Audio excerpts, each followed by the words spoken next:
What's going on, internet? Lambo here in the new nerdery, and I wanted to give you a look at this custom scenario that myself and my partner Jay Cartner put together for our visit out to Gen Con, where we had it on the Cephalofair game tables, running demos at Gen Con on my terrain for everyone of Frosthaven. It was fantastic.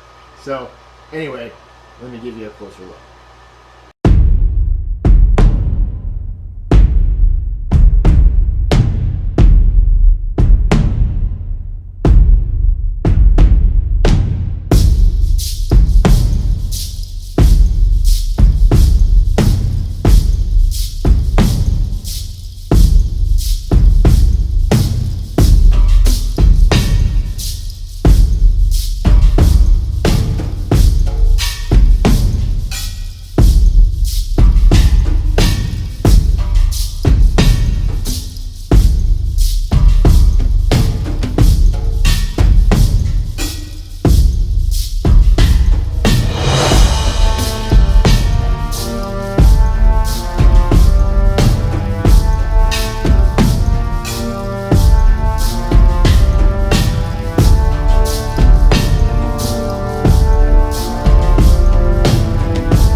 Okay, so here's the level. It was a two-room scenario.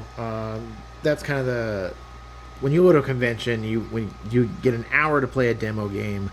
So 2 rooms is about as much time as you have. And running demo games all throughout Gen Con, I learned that a lot of people they get a little bit of analysis paralysis. They want to, a lot of people, especially people who played the game before, they want to try and maximize their cards and do the best they can and have the best combos. But really, you don't have time for that.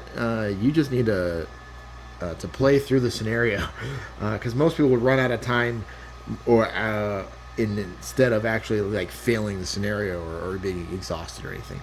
So if you ever go to a gaming convention and play through a game like Frosthaven, if you have like burn cards, just burn them if you got them.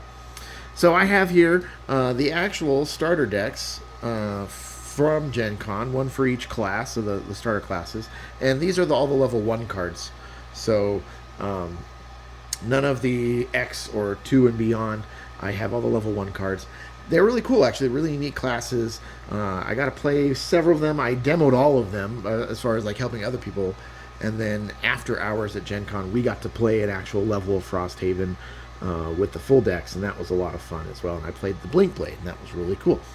Okay, so for your demo, we set up a larger entry room, and at Gen Con, they had provided some extra traps, and if I'd have known that, we have our own traps, and I would have provided some. I just, didn't know that he wanted them. And then they had their own Frosthaven standees set up in the front room, and you came in and you fought your way through a bridge, or through the cave, and then you prop the first door open, and then you'd expose more monsters, and the object of this scenario was to loot the chest. And whoever was able to successfully make it to loot the chest got a cool prize from the Cephalofair Games booth, like a calendar or a puzzle, or no, posters or a puzzle or a comic book. I can't remember. It was comic book or it was posters. I'm pretty sure that one.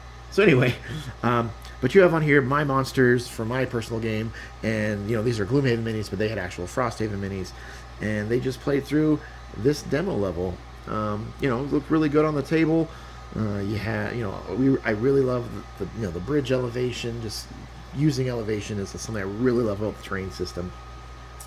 And then the details look great. And having had the opportunity to go around, check out all the other professional terrain makers out there, demo boards and stuff. I was really proud of how our terrain looks. And I think it holds up very well to the pros in the business. So I'm, you know, shameless plug there. If you like the terrain, I think it paints up well, and it's Talisman Saber Terrain, and you can check that out on our website. Buy the files, 3D print it yourself, or have us do it. Anyway, this has been my very quick review or overview of the 3D terrain I put together for Gen Con 2022, and it was present on the Gen Con demo tables along with the previous terrain that I had built a couple of years ago. If you haven't seen that video, you check it out here, right up there in the corner. Bow. And yeah, thank you for watching, and as always, happy gaming.